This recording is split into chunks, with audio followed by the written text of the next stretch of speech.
Hi guys, thanks for tuning in to another video episode on ForgottenWeapons.com. I'm Ian. I'm here again today at the Rock Island Auction House, taking a look at some of the guns in their upcoming April 2015 premiere auction. And I found a particularly cool Trials bolt action in this particular catalog. This is a Blake rifle. These were designed by a man named John Blake, living in New York, and they were initially submitted to the U.S. 1892 rifle trials. This is the trial that ultimately led to the adoption of the Krag-Jorgensen rifle. And Blake was actually one of kind of a small number of domestic American entries into this competition. Unfortunately for him, he wasn't the winner, but his rifle has a bunch of real interesting features, in particular, the magazine system. So why don't I just go straight into bringing the camera back here, and let's take a closer look at all the neat stuff on this rifle. So the elephant in the room, so to speak, with the Blake rifle is its magazine. So let's start right there and get right to the really interesting part. This is just a covered door. It's got a little spring-loaded tab. When I take this open, I see this thing. This is a 7-round, at the time it was typically called a packet. Today, you could call it an en bloc clip, sort of. Kind of defies definition because there have been very few other rifle designs that actually use something like this. The idea is simply that these spring-loaded tabs hold 7 cartridges around the circumference of this. You can see it has ratchet teeth on it, rather like a revolver cylinder. What would happen is every time you cycled the bolt of the rifle, it would mechanically index this one position. So you didn't have any feed spring involved in feeding cartridges into the rifle. It was all done mechanically with positive force. Blake thought that was a very significant item in his design. A significant benefit to his rifle. This did have some other benefits as well.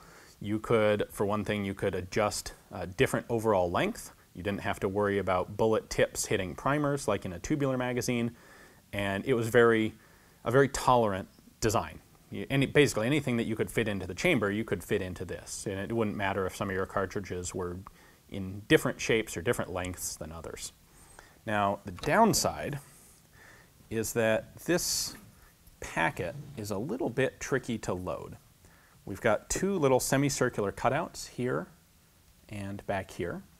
This tab is this basically, in revolver parlance, this is the hand. When you open the bolt, in fact I can show you that right here, when the bolt is fully retracted, that hand lifts up, just like that. So hand lifts up, that indexes this, causes it to rotate, because that hand is grabbing on one of these. Sorry, it goes that way. And then when the bolt goes back forward, that hand drops down so that it's ready to do the same thing again. Now, when I put this packet in, presumably loaded, what I have to do is seat it under, get one of the teeth under that hand, and then seat the back catch, and then the front one sits in its place. So I got it in pretty easily that time.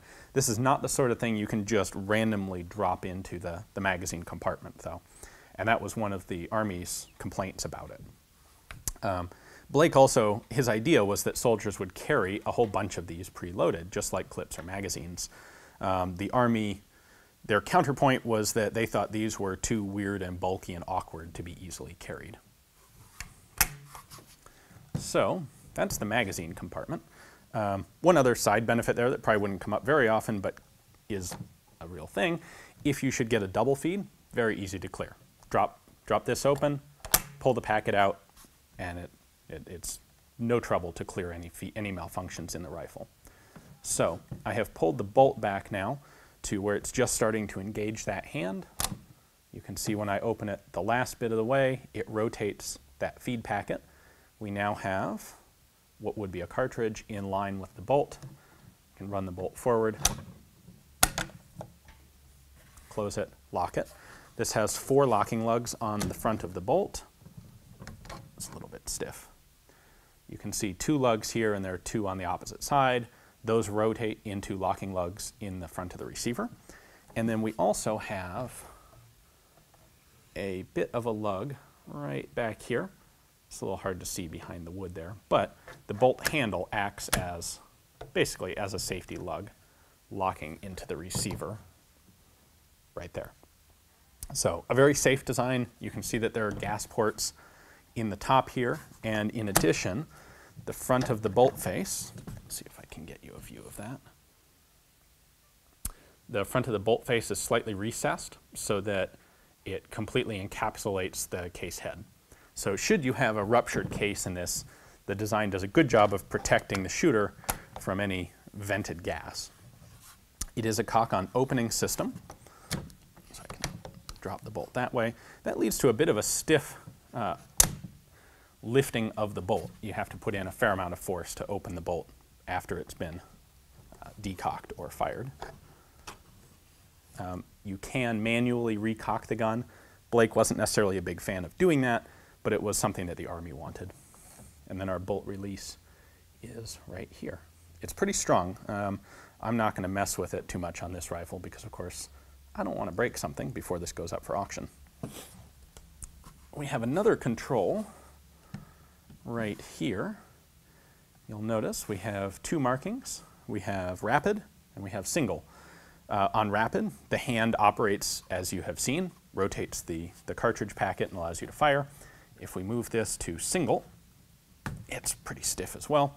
What this does is actually disable the hand. So if I now, when I open the rifle up, you can see that the hand is down here and I can't move it. When I open the bolt, it doesn't do anything. That's because I'm in single feed position where it no longer rotates this packet. So that allows you to have 6 rounds loaded in the packet ready to use and then continue firing just by single loading each individual cartridge. This was, again, an element that a lot of military authorities like to see in rifles at this period. An ability to fire the gun as a single shot and keep the magazine in reserve. So.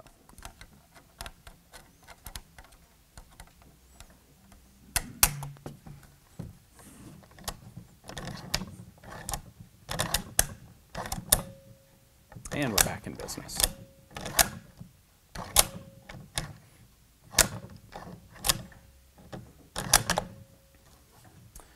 Our rear sight here is graduated out to 1800. You can see there is some windage adjustment available on the rear sight, but it's not simple. What you would do is actually loosen these 2 screws, adjust the windage as necessary, and then tighten the screws back down.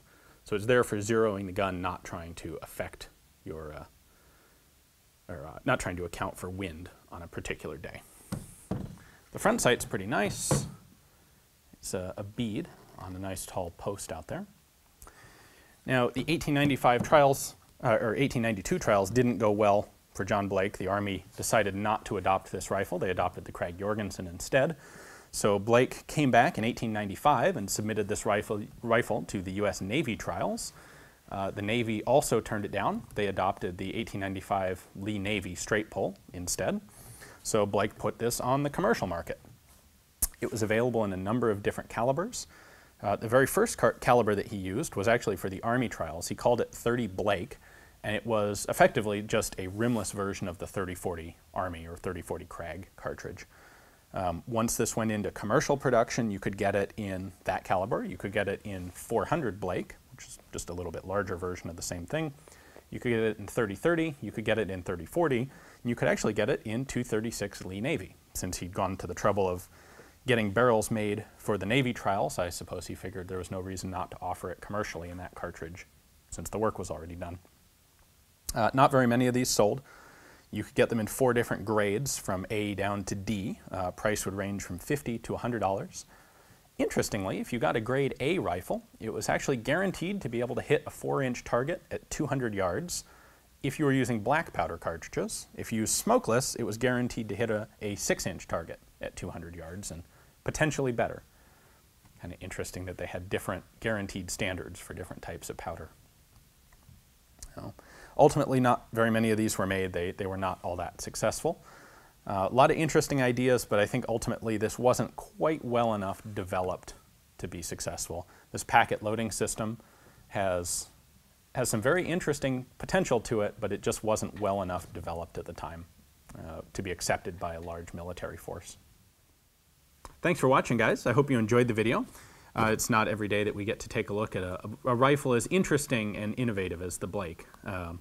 If you'd like to add this to your own personal collection, so you can take it out, hand load for it, shoot it, or just admire it on the wall, you have the opportunity to do so because this is, of course, coming up for sale. If you check the link in the text description below, that'll take you to Rock Island's catalog page for it. You can see their high-res pictures, their cataloger's description, and have everything you need to set up an account, place a bid on it, or search the catalog for anything else you might be looking for. Thanks for watching.